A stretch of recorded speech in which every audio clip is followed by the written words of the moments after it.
Bueno, damas y caballeros, para iniciar tenemos que sintetizar que el derecho al trabajo es el derecho inherente que tiene toda persona para poder gozar de un trabajo solo por el hecho de ser un ser humano. Actualmente se ha categorizado ya hasta 6 generaciones en materia de derechos humanos, derechos humanos civiles y políticos, los derechos inalienables. A mí lo que me llama poderosamente la atención, por ejemplo, es que en papel ya están en la quinta generación los derechos de la realidad virtual y en la sexta generación de los derechos humanos, los derechos de los robots en algún momento. ¿Y por qué les digo todo esto? Porque con el paso de los años, el ser humano ha ido acortando distancias en temas de producción. En la antigüedad era inconcebible, por ejemplo, que un ser humano lograse caminar grandes extensiones de territorio con tal de comercializar ciertos productos. En la antigüedad se marcaban, por ejemplo, la ruta de la seda, las rutas comerciales, inclusive si nosotros nos vamos un poco al contexto histórico, Cristóbal Colón lo que estaba buscando era una ruta alterna para buscar las Indias. De hecho, él falleció pensando que había descubierto una ruta a las Indias cuando realmente había descubierto o encuentro, algunos sociólogos llaman de mejor manera el encuentro con los habitantes americanos. Con la revolución industrial surgieron una cantidad de derechos en favor de los patronos, pero también se menoscabó la esencia del trabajador. Había más trabajo, habían más horas de jornadas de trabajo, pero era la misma paga. Hoy por hoy, gracias a la lucha de varias personas que dejaron su vida en manifestaciones, que perdieron la vida trágicamente, por ejemplo, parte de la historia que ustedes van a ver del 1 de mayo que se avecina, es que varias mujeres perdieron la vida en un incendio en una fábrica de Nueva York. Por ahí, por el año 1870 más o menos, comenzaron los primeros movimientos en favor de la lucha que existía entre patronos y trabajadores, a tal extremo que el presidente Reagan en algún momento nombró el 1 de mayo como el Día Internacional del Trabajo. Posteriormente se creó ya la famosa OIT o la Organización Internacional del Trabajo y a nivel internacional pues ya se aceptó en todos los países miembros la ratificación del Día Internacional del Trabajo. En Guatemala, durante el gobierno del presidente Arevalo, del verdadero presidente Arevalo, se incorporó en el decreto 330 el 1 de mayo como el Día Internacional del Trabajo. A raíz de esto y de esta historia, tenemos que recordar que hasta el momento el decreto 1441, y hago hincapié en esto porque se los he enseñado, un decreto cumple con el procedimiento legislativo. Y por procedimiento legislativo hago hincapié es que ha salido del Congreso de la República cumpliendo el procedimiento de ley, iniciativa, sanción, promulgación, veto, etcétera, etcétera. Lo curioso del Código de Trabajo es que había un decreto llamado 330 que estaba engavetado, pero básicamente lo sacaron, lo dijeron está bien bonito para estructurarlo, y es el decreto 1441. Un poco de historia. También es importante que ustedes vayan acotando que no existe un código procesal laboral. Si tenemos un código procesal civil y mercantil, si tenemos un código procesal penal, donde desarrolla los procedimientos adjetivos para casos en concreto. Pero un código procesal laboral no hay. Aunque ya hay varias propuestas de una codificación procesal laboral, solo tenemos la materia sustantiva, que es el decreto 1441.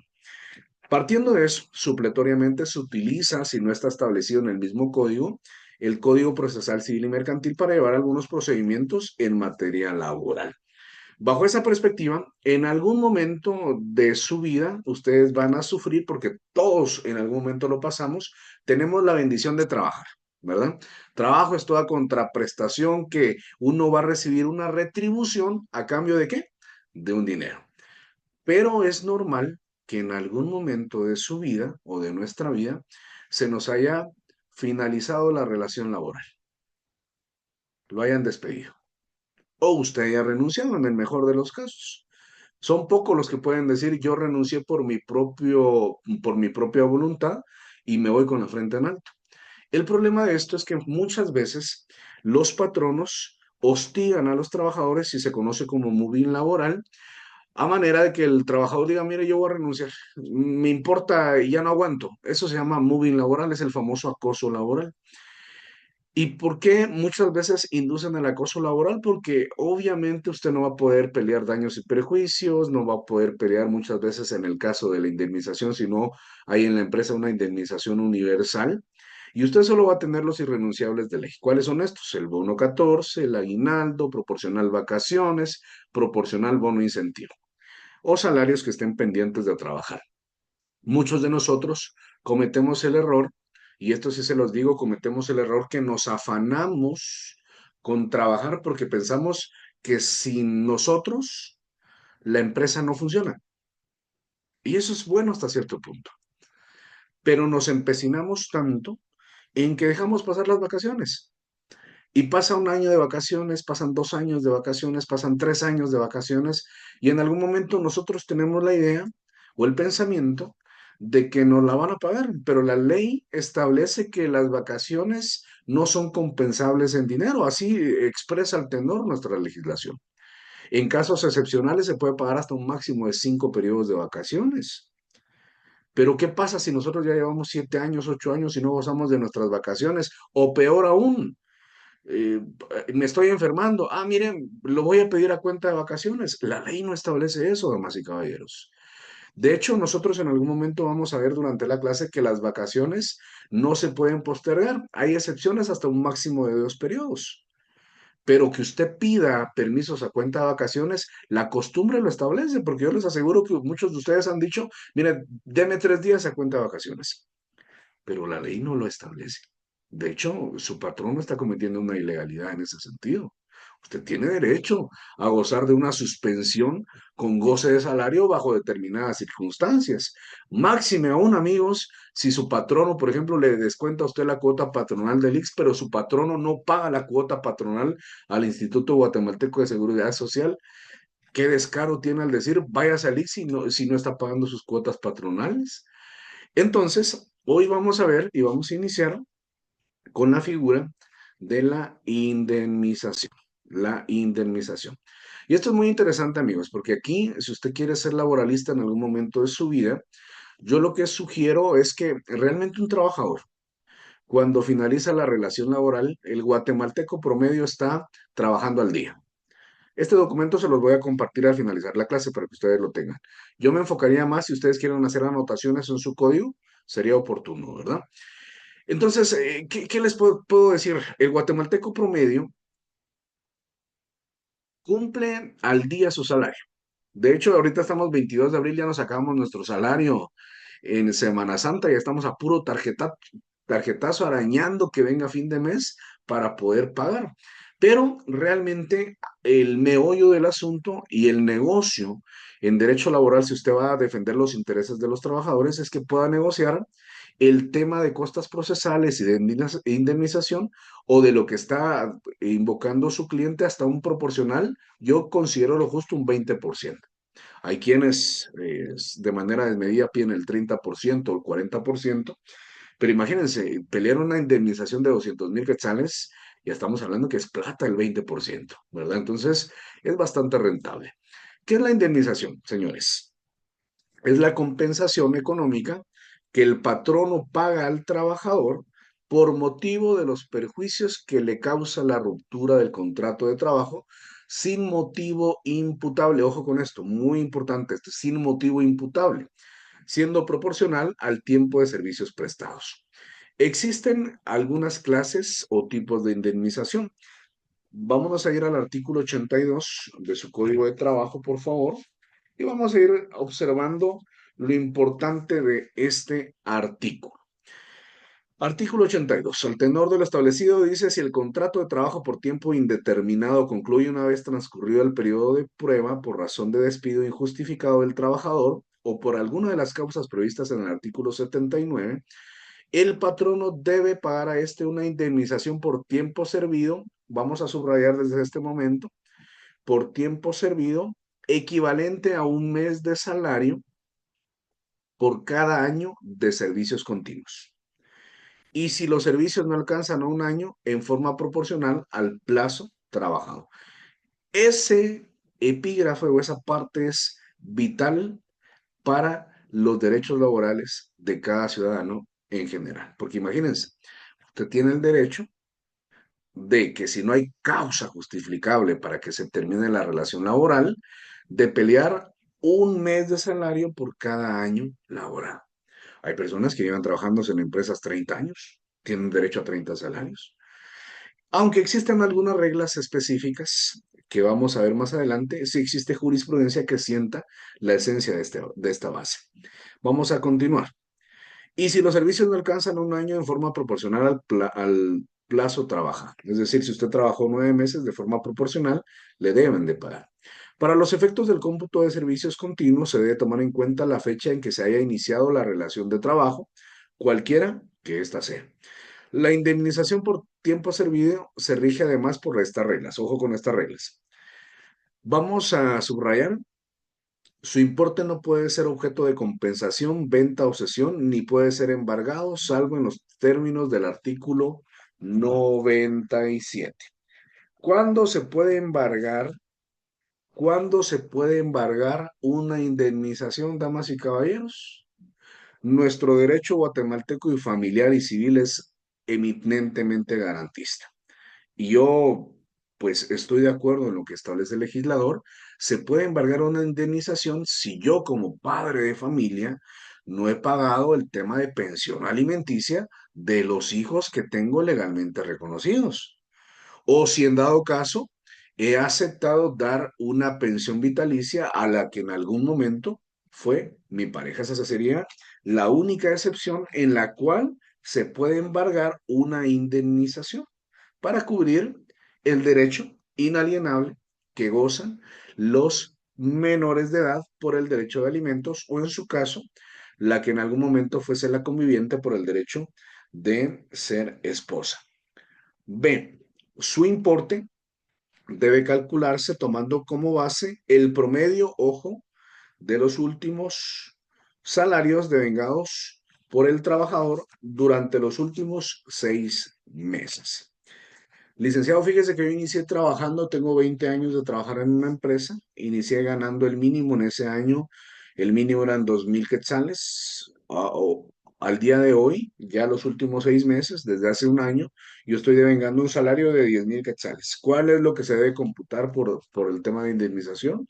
Los últimos 6 meses que se tienen de salario. Literal C. La continuidad del trabajo no se interrumpe por enfermedad, vacaciones, licencias, huelga legal u otras causas análogas que, según este código, suspendan y no terminan el contrato de trabajo. Dentro de las instituciones que vamos a ver más adelante, vamos a ver la diferencia entre una suspensión, porque usted puede pausar, la suspensión es una pausa de su relación laboral. ¿Cómo puede tener una suspensión? Bueno, existen varios casos. Yo me enfermé, necesito un tiempo para estar internado en el ICS o un tratamiento médico. Ahí viene la figura de la suspensión. La terminación sí es invocando una de las causales específicas dentro de nuestro código, pero la suspensión solo es una pausa momentánea de la relación laboral. Literal D. Es nula ipso iure la cláusula del contrato que tienda a interrumpir la continuidad de los servicios prestados o por prestarse, literal de. Fíjense que generalmente el mismo Estado hace algunos años lo que hacía con sus contratos era faccionar los contratos del 2 de enero al 30 o 31 de diciembre. Y ya decía, usted está contratado bajo esa prestación, 022, 029 en algún momento, y finalizaba la relación laboral en un año cerrado. Entonces decían, ah, bueno, ¿y por qué hacían esto? Para no pagar el tema de indemnización. Y hacían una simulación, renovaban contrato el 2 de enero y con ello decían, ah, se interrumpió la relación laboral y por lo tanto no tienen derecho a la continuidad, que es una de las características esenciales para llevar a cabo un proceso laboral que tenga continuidad, relación de dependencia, lugar de trabajo, espacio físico, jefe inmediato. Viene la Corte de Constitucionalidad y establece que eso va a ser declarado nula ipso iure. De hecho, el mismo código lo establece en esta literal, y es lo que se refiere a este causal. Serán nulas de pleno derecho la cláusula del contrato que tiende a interrumpir la continuidad de los servicios prestados o por prestarse. Puede ser común en algún momento que ustedes van a tomarse en cuenta y van a llevar algunos casos donde viene una secretaria y le dice, mire, es que yo era contratado o contratada a tiempo determinado y me renovaban mi contrato cada 6 meses. Y eso era una simulación de tiempo. Entonces, usted como abogado le va a preguntar lo siguiente, mire señorita o mire caballero, ¿usted tenía un espacio físico? Sí. ¿Usted tenía hora de entrada? Sí. ¿Usted tenía días específicos de trabajo? Sí. Entonces, cumple con las relaciones necesarias para que exista una continuidad laboral. Entonces, ahí esos casos es donde al final el patrono tiende a hacer algún tipo de simulación y por lo tanto no es procedente. Muy bien.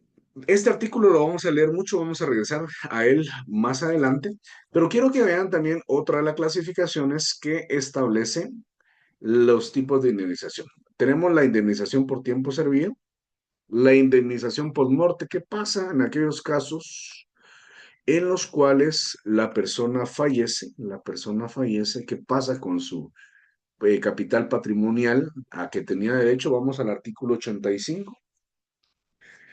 Y ahí, por favor, vamos a ver, realmente está en la literal, pero lo vamos a leer. Por favor, coloquen arriba del artículo 85, indemnización post mortem.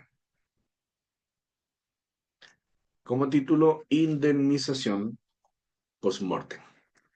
El artículo 85 establece lo siguiente. Son causas que terminan los contratos de trabajo de cualquier clase que sean sin responsabilidad para el trabajador y sin que extingan los derechos de este o de sus herederos o concubina para reclamar y obtener el pago de las prestaciones o indemnizaciones que puedan corresponder en virtud de órdenes por el presente código o por disposiciones especiales, como las que contengan los reglamentos emitidos por el Instituto de Guatemalteco de Seguridad Social en uso de sus atribuciones. Literal A, muerte del trabajador, en cuyo caso, si éste en el momento de su deceso no gozaba de la protección de dicho instituto, o si sus dependientes económicos no tienen derecho a sus beneficios correlativos por algún motivo. La obligación del patrono es la de cubrir los dichos dependientes el importe de un mes de salario. Ojo, vamos a subrayar eso. La obligación del patrono es la de cubrir a dichos dependientes el importe de un mes de salario por cada año de servicios prestados hasta el límite máximo de 15 meses. Esa es una regla que se aplica para la indemnización post-morte. Aquí estamos viendo, no lo especifica el código, pero dicho en otras palabras, yo soy su papá y fallecí. Tenía trabajando en la empresa ya 20 años. Ustedes son mis hijos. Partiendo de esta regla, este artículo establece que no obstante yo tenía 30 años de estar trabajando en la empresa, si yo fallecí de alguna manera y no tenía el beneficio del Instituto Guatemalteco de Seguridad Social, ¿hasta cuántos meses pueden reclamar ustedes siendo mis hijos? ¿Cuál es la respuesta, amigos? 15. Sí. Correcto. 15. Pero ojo, aquí hay una observación. Sigamos leyendo. Si se tratare de empresas con 20 o más trabajadores, subrayen eso también con lapicero. Aquí hay una regla. Si la empresa tiene 20 o más trabajadores, usted como familiar directo puede reclamar hasta 15 salarios.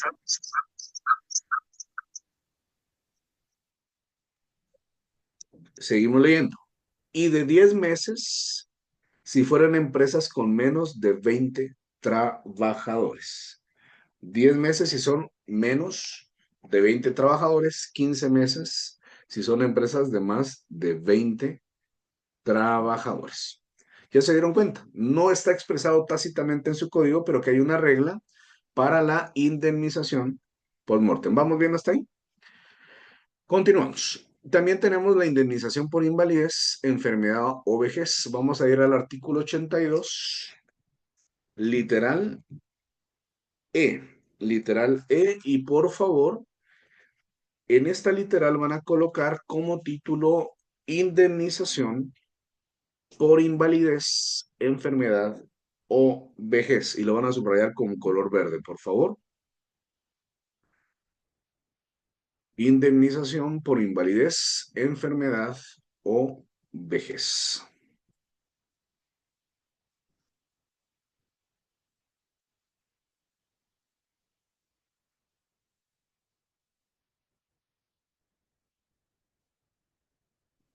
Muy bien, al tenor de este inciso, este establece lo siguiente: el patrono que despida a un trabajador por causa de enfermedad o invalidez permanente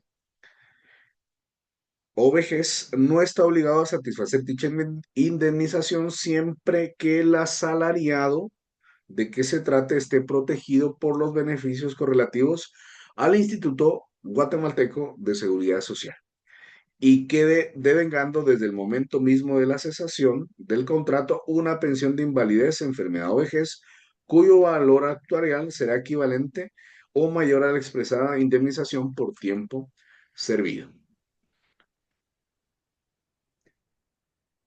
Seguimos porque existen más reglas. Si la pensión que cubra el Instituto Guatemalteco de Seguridad Social fuere menor, según su valor actuarial, que conforme la expectativa de vida del trabajador determine dicho instituto, el patrono queda obligado únicamente a cubrirle la diferencia.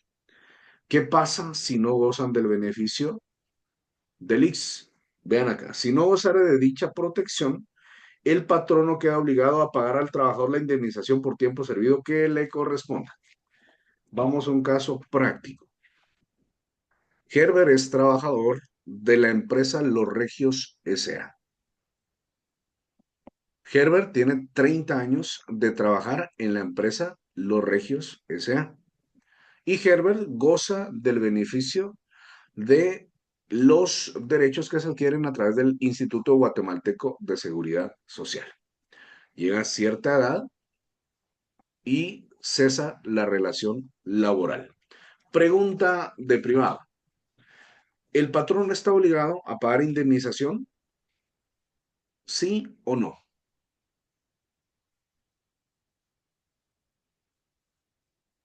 No, licenciado, porque tengo la protección del INE. La protección, esa es la respuesta correcta. Misma pregunta, Herbert. Resulta que Herbert no goza del beneficio del Instituto Guatemalteco de Seguridad Social. ¿Hasta cuántos meses está obligado el patrono de pagar en concepto de indemnización? Partiendo de que Herbert 15 lleva 30 años meses, trabajando. hasta 15 periodos, licenciado. Gracias, ingenieros. Compañeros, ¿están de acuerdo o no? Pero si es una empresa solo con 20 o con menos de 20 trabajadores, creo que son 10 meses. Amigos, aquí viene lo que se conoce como interpretación de la ley.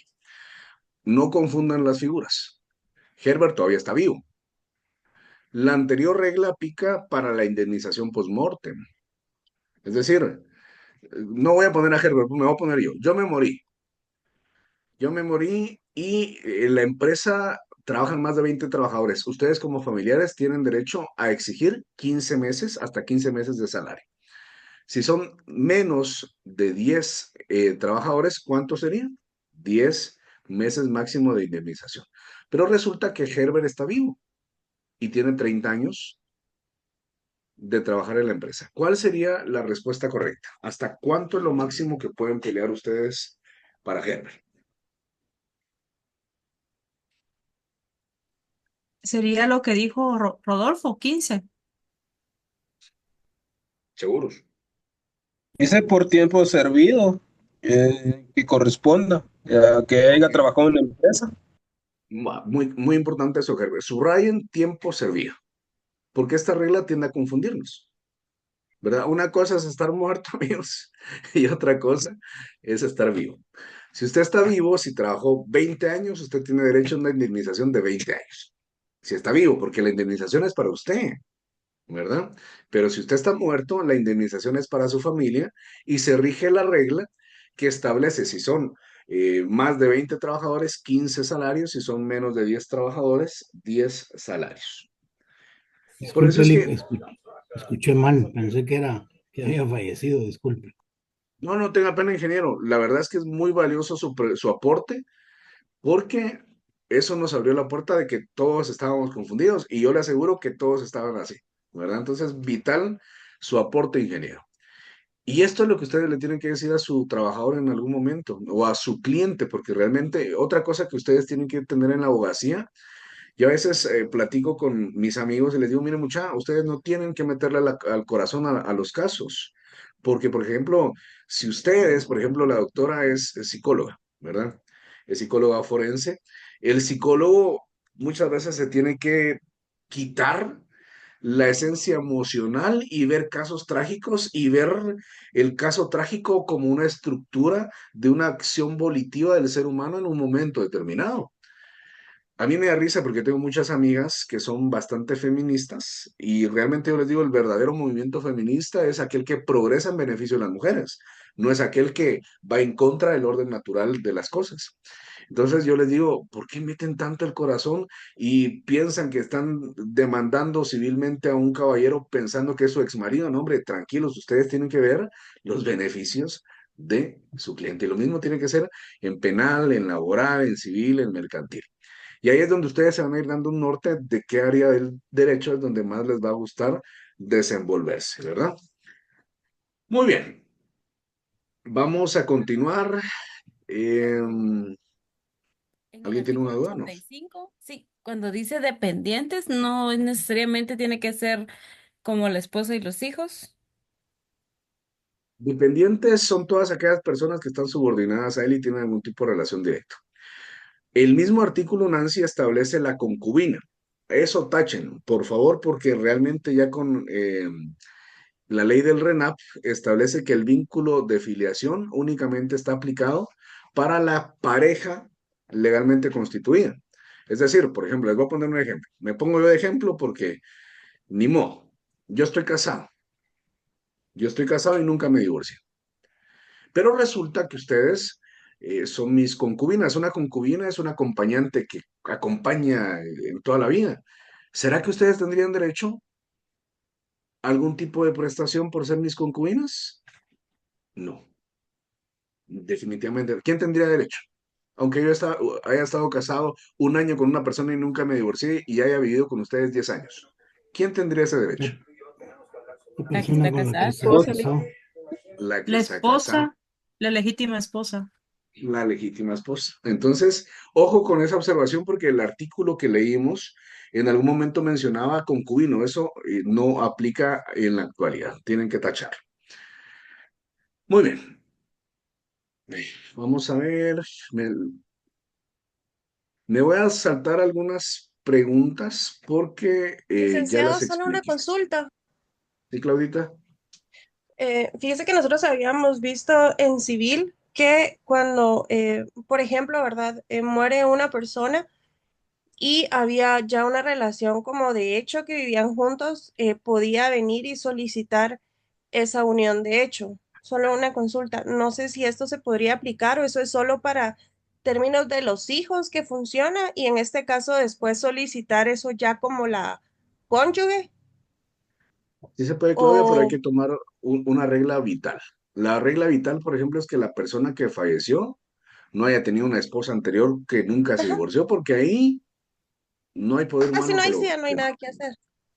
Pero si realmente, y esto es muy, muy, muy curioso, Claudia, porque la misma legislación en el Código Civil establece que no haya tenido una relación por más de 3 años.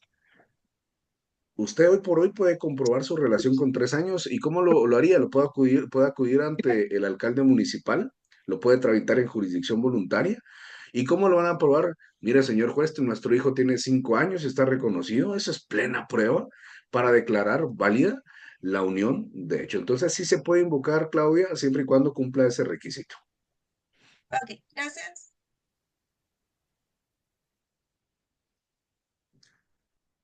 Muy bien, ¿quién me lee el artículo 102, por Víctor, tengo favor? una duda. Tengo una duda que Sí, me claro. surgió con la pregunta de Claudia.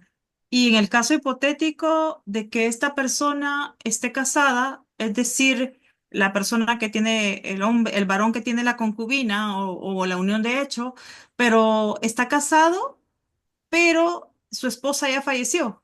Es decir, que él quedó casado, ¿no? No se divorció y la esposa falleció. ¿Qué sucede en ese caso? Es que realmente es bastante curioso. Hay un par de casos que estableció la Corte de Constitucionalidad en la cual indicaba que el vínculo de matrimonio, realmente el matrimonio dentro de nuestra legislación es una institución. En México y en Estados Unidos el matrimonio es un contrato. Y recuerden ustedes que un contrato consiste en crear, modificar y extinguir relaciones jurídicas. En cambio, el vínculo familiar dentro de nuestra legislación está categorizado en primer orden. Por eso es que al momento de los divorcios, el juez de familia trata de conciliar para que no se divorcien las partes, porque realmente para la institución familiar es lo más sagrado. Aquí pasan varias reglas, Yuli. Primero, si recuerden ustedes la relación de los legítimos herederos. Usted, le voy a poner el ejemplo. Mi esposa falleció. Mi esposa falleció. Pero resulta que mi esposa tuvimos dos hijas. ¿De quiénes tendrían derecho? Mis dos niñas. Mis dos niñas. Entonces, recuerden que el caudal patrimonial siempre va a ser civilista. ¿Qué pasa en el mismo caso que usted dice, falleció mi esposa, yo tengo mi concubina y con mi concubina no procreamos ningún hijo? ¿Cuál sería la postura? Los derechos serían para mis hijos vivos. Ah, bueno, pero aquí pasa algo más.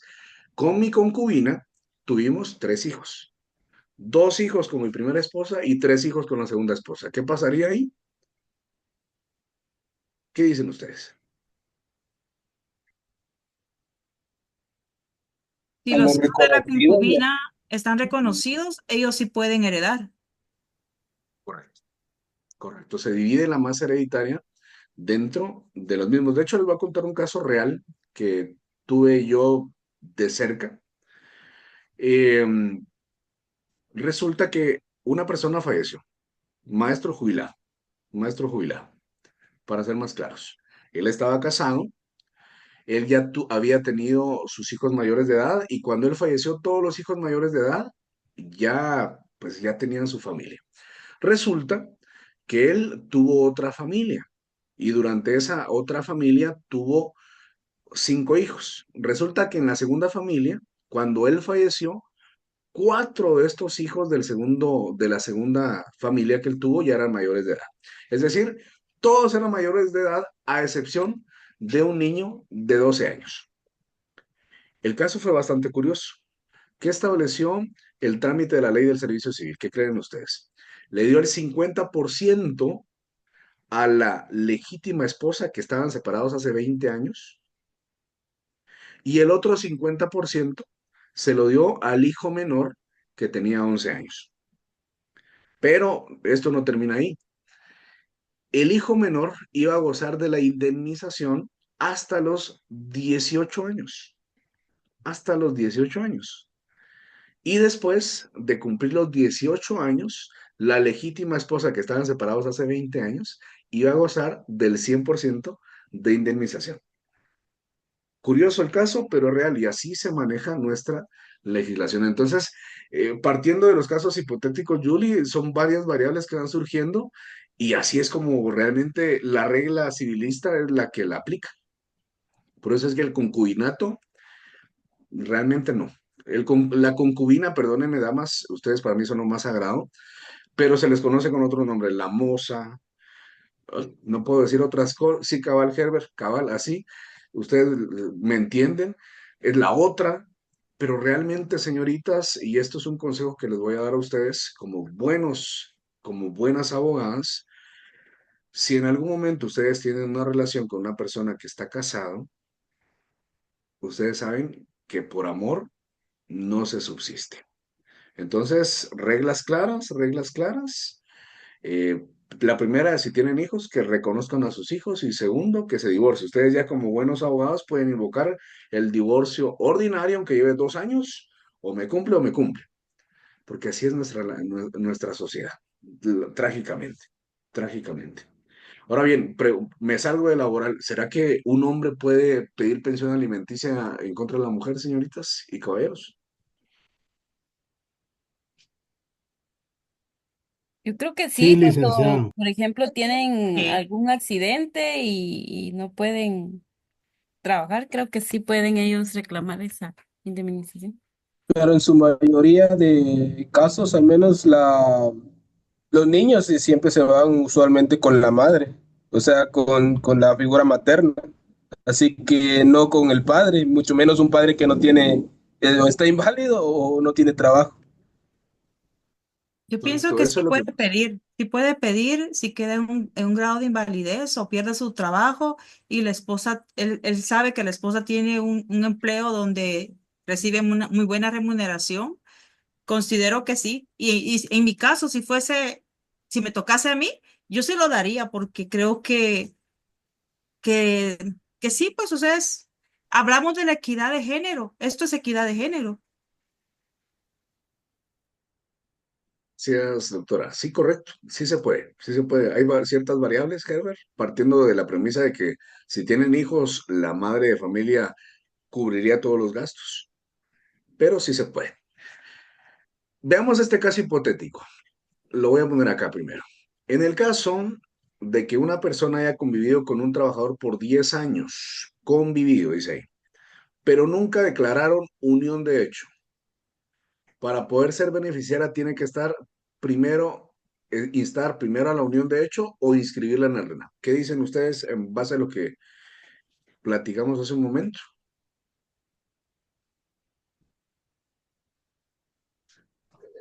Puede, en mi opinión, puede solicitar ser beneficiaria en la presentación de testigos, licenciada, y, y plantear que tienen, no sé si son, no me acuerdo ahorita, son 3 o 4 años de relación.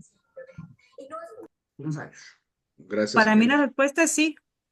Tiene que realizar ese proceso para poder después realizar todo lo demás concerniente a lo que sería ya el procedimiento para su pensión. Muy bien, vamos con Yo la recuerdo, respuesta. Sí, licenciado, Herbert. yo recuerdo, al menos no sé si estoy mal o entendí un poquito mal ese tema en el derecho civil, pero yo recuerdo que para declarar una unión de hecho tiene que haber un menor, o sea, un hijo de por medio, o puede declararse aún sin habiendo hijos con esa Sí se persona. puede. Pero obviamente vendríamos a la prueba reina, ¿verdad? La prueba documental, los mensajes de texto, los WhatsApp. Yo por eso a veces molesto. Y con el tema de la realidad virtual, esto es trágico, ustedes, porque hoy por hoy estamos viendo el famoso Deep Web, el Deep Fake, que ya hay aplicaciones de inteligencia artificial, que por ejemplo usted habla a la inteligencia artificial y ya puede reproducir su voz y puede reproducir su imagen como que fuera usted. Uno dice, un Roberto Mauricio. ¿Quién es Roberto Mauricio? ¿Quién es Nancy? Pero imagínense un Morgan Freeman, un Donald Trump, alguien bastante curioso y a mí me da risa porque, digamos, en Facebook los primeros indicios de este caso surgían cuando habían anuncios de estafa donde decían Ricardo Arjona lo promociona, el pastor Cash Luna lo está promocionando. Entonces, sí es cierto y ahí se miraban las personas hablando. Entonces, sí es bastante curioso. No es imposible, pero es poco probable. Dice acá, vamos a ir, la respuesta es no, ya que la ley establece que puede ser a través de inscripciones en el registro civil o por cualquier otro medio de prueba que sea pertinente, sin que se requieran las formalidades legales que conforman el derecho común fueron precedentes. Vamos al artículo 85, literal A, por favor. Artículo 85, literal A. Muerte del trabajador en cuyo caso, si éste en el momento de su deceso no gozaba de la protección de dicho instituto, o si sus dependientes económicos no tienen derecho a sus beneficios correlativos por algún motivo. La obligación del patrono es la de cubrir a dichos dependientes. Por favor, subrayemos eso. La obligación del patrono es la de cubrir a dichos dependientes hasta ahí. El importe de un mes de salario por cada año de servicios prestados hasta un límite máximo de 15 meses y si se trata de empresas de 20 o más trabajadores y de 10 meses si fueran empresas con menos de 20 trabajadores. Dicha indemnización debe cubrirle al patrono de mensualidades equivalentes al monto del salario que por el propio lapso devengaba al trabajador. En el supuesto que las prestaciones otorgadas por el instituto en caso de fallecimiento del trabajador sean inferiores a la regla denunciada, La obligación del patrono se limita a cubrir en la forma indicada la diferencia que resulta para complementar este beneficio. La calidad de beneficiarios del trabajador fallecido debe ser demostrada, ojo, debe ser demostrada. Cuando ustedes escuchan o leen la palabra debe, es una regla categórica. Debe, ¿cómo se va a demostrar? A través de pruebas, ¿verdad? Deben ser demostradas ante los tribunales de trabajo y previsión social, por medio de los atestados en el registro civil o por cualquier otro medio de prueba que sea pertinente. Subrayen, por favor, o cualquier otro medio de prueba que sea pertinente, sin que se requieran las formalidades legales que conforme al derecho común fueren procedentes. Pero la declaración que el juez haga al respecto no pueden ser invocadas sino para los fines de este inciso. La cuestión debe tramitarse en la vía de los incidentes. ¿Ustedes qué civil llevan ahorita, damas y caballeros? Civil 3. Ah, ok. Todavía no han visto procesal civil y mercantil. En procesal civil y mercantil ustedes van a ver un procedimiento alterno que se llama la vía de los incidentes. Es decir, por ejemplo, un procedimiento va en esta línea, un juicio ordinario, un juicio sumario, pero pueden surgir casos en la vía de los incidentes que se tramitan en cuerda separada. Entonces, esta es una de las pocas excepciones legales que, recordando el principio de protección al trabajador y de celeridad procesal que tiene el derecho del trabajo, da como excepción de ser demostrada y probada. ¿Y cómo se va a demostrar? Ah, bueno, resulta que ustedes eran esposas de la persona que falleció y todos los días le daban comida, públicamente eran su pareja, en las actividades de la empresa, y ahí es por eso es importante dar a la oficial siempre las actividades de la empresa, damas y caballeros, parece chista, pero es anécdota, y se va a evidenciar quién es la pareja real. Entonces, esa es una de las pocas excepciones, Herbert, en las cuales la unión de hecho, no obstante, tiene una respuesta correcta, es una excepción. Y digo esto, es una excepción, porque en este párrafo lo exceptúa el Código de Trabajo. Entonces, subrayan todo ese párrafo de literal A, por favor, del artículo 85 literal A, segundo párrafo sería. La calidad de beneficiarios, desde ahí subrayo todo.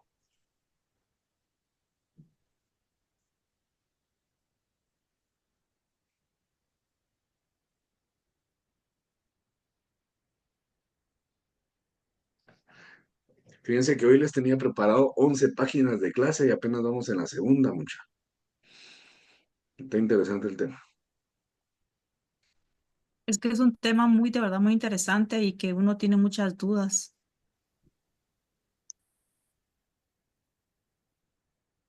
Bueno, vamos a continuar. A ver hasta dónde ya llegamos y si no, pues ampliamos la otra semana. ¿Qué pasa en los famosos accidentes de trabajo? Guatemala es un país bastante industrial, existen bastantes industrias, bastantes maquilas, donde una de las obligaciones que tiene el patrono es de suministrar el equipo necesario al trabajador para el desarrollo correcto de sus implementos de trabajo. Imagínense que un electricista no tenga guantes de seguridad, no tenga arnés de seguridad, no tenga casco, muy probablemente en algún momento va a sufrir algún tipo de accidente. Entonces, la indemnización por accidentes de trabajo es muy común. Esto está al tenor del artículo 197 bis. Vamos a ir al artículo 197 bis, por favor. Déjenlo por ahí y se los voy a leer y les voy a explicar porque aquí estamos ya en la parte procesal. Proceden los casos que como consecuencia de un accidente de trabajo se genere pérdida de algún miembro principal, incapacidad permanente o muerte del trabajador. La parte empleadora quedará obligada a indemnizar los perjuicios causados, con independencia de las pensiones o indemnizaciones que puedan cubrir el régimen de seguridad social. El monto de la indemnización será fijado de común acuerdo por las partes. En su defecto lo determinará el juez de trabajo y previsión social. Muy importante esta palabra, miren. Independencia. Independencia. ¿Por qué? Lo vamos a traducir. Resulta que yo fallezco en un accidente de trabajo. Tenía el derecho de gozar del beneficio de la pensión del Instituto Guatemalteco de Seguridad Social y como lo miramos hace un momento, mis legítimos herederos, mi esposa o mis hijos, van a poder gozar de esa pensión. Ah, bueno, entonces con eso me eximo yo como patrono de esta responsabilidad. No, yo soy el responsable de la muerte del trabajador. Entonces, ¿cuál sería la regla para que estén todos tranquilos? Se va a fijar un monto dinerario para compensar la muerte del trabajador. Perdonen que se lo diga tan frío, pero es como se maneja. Partiendo de esta explicación, vamos al artículo 197 bis del Código de Trabajo. Si en un juicio ordinario se prueba que el empleador ha incurrido en cualesquiera de las siguientes situaciones, literal A, si en forma negligente no cumple las disposiciones legales y reglamentarias para las prevenciones de accidentes y riesgos de trabajo, si no obstante haber ocurrido accidentes de trabajo, no adopta las medidas necesarias que atiendan a evitar que ocurran en el futuro cuando tales accidentes no se deban a errores humanos de los trabajadores, si no sean imputables a las condiciones que los servicios son prestados. Si los trabajadores o sus organizaciones les han indicado por escrito la existencia de una situación de riesgo, sin que haya adoptado las medidas que puedan corregirlas. Y si como consecuencia, directa o inmediata, de una de estas situaciones especiales se produce accidentes de trabajo que generen pérdida de algún miembro principal, incapacidad permanente o muerte del trabajador, la parte empleadora quedará obligada a indemnizar los perjuicios causados, con independencia de las pensiones o indemnizaciones que pueda cubrir el régimen de seguridad social. Si pueden subrayar ese artículo, ese párrafo, genial. El monto de la indemnización será fijado de común acuerdo por las partes y en defecto de tal acuerdo lo determinará el juez de trabajo y previsión social, tomando como referencia las indemnizaciones que paguen el régimen de seguridad social. Si el trabajador hubiera fallecido, su cónyuge superstite, sus hijos menores representados como corresponde, sus hijos mayores o sus padres en ese orden excluyente, tendrán acción directa para reclamar esta prestación sin necesidad de declaratoria de herederos o radicación de mortual. Es injusto, la vida no tiene precio, pero son casos que se han visto. Yo no les puedo compartir los videos ahorita porque son demasiado fuertes, pero ustedes busquen principalmente en X videos de accidentes de trabajo. Así, literalmente videos de accidentes de trabajo. Ustedes van a poder buscar cómo algunas personas, generalmente en la industria, han muerto aplastados por las maquinarias. Así, miren, se les deshace, se retuercen en la maquinaria.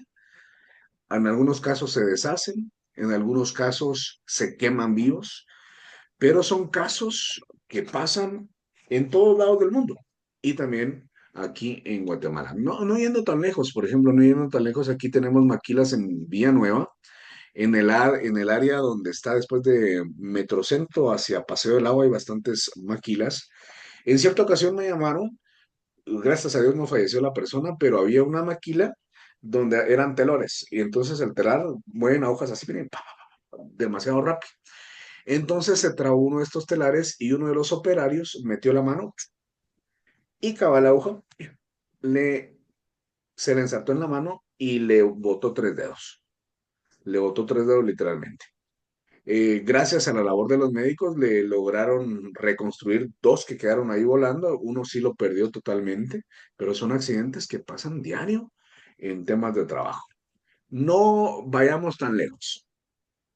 Yo no sé si Spectrum, la empresa Spectrum o los que administran Miraflores están salados o tienen algo ustedes, pero hace un par de semanas 2 personas fallecieron, estaban limpiando la fosa séptica y ya no salieron. Al día siguiente, pues los encontraron ya muertos. Esto acaba de pasar en el centro comercial Miraflores. También recordaremos cuando se pasó de largo el vehículo, cayó. Lo que no dijeron en ese centro comercial es que después de que cayó el vehículo, uno de los trabajadores de un kiosco falleció por los golpes que recibió en colateral y son accidentes de trabajo para no ir tan lejos, ¿verdad? Bueno, y con esto finalizo lo que es la indemnización, el tema más corto de hoy. Miren, pues, el siguiente tema son las jornadas de trabajo. Y lo que voy a hacer es compartirles este material para que ustedes lo lean y la próxima semana que haya clase, si tienen dudas, yo explico rápidamente el tema y si van surgiendo dudas, puntualmente las respondemos. Vamos a hablar de la jornada diurna, de la jornada extraordinaria, de tiempo completo. Aquí se ¿Usted va a desarrolla subir el bastante bien. documento, Lick? Sí, se los voy a mandar de Ah, una vaya. vez, se los mando de una vez. Lick, solo la Y última pregunta sobre indemnización. Si yo tengo abierto un caso donde estoy peleando, o no peleando, ¿verdad? Pero estoy solicitando mi indemnización y tengo mi abogado y todo, ¿ese caso caduca en algún momento? ¿O solo que yo me no, muera, no? de hecho no, porque sus herederos gozan de ese beneficio, pues ellos pueden seguir el proceso. Aunque yo me muera, mis hijos pueden continuar con el proceso. Sí, Gracias, Lick. sí lo pueden hacer. Bueno, damas y caballeros, pues para mí siempre es un honor poderles saludar. Voy a pausar esto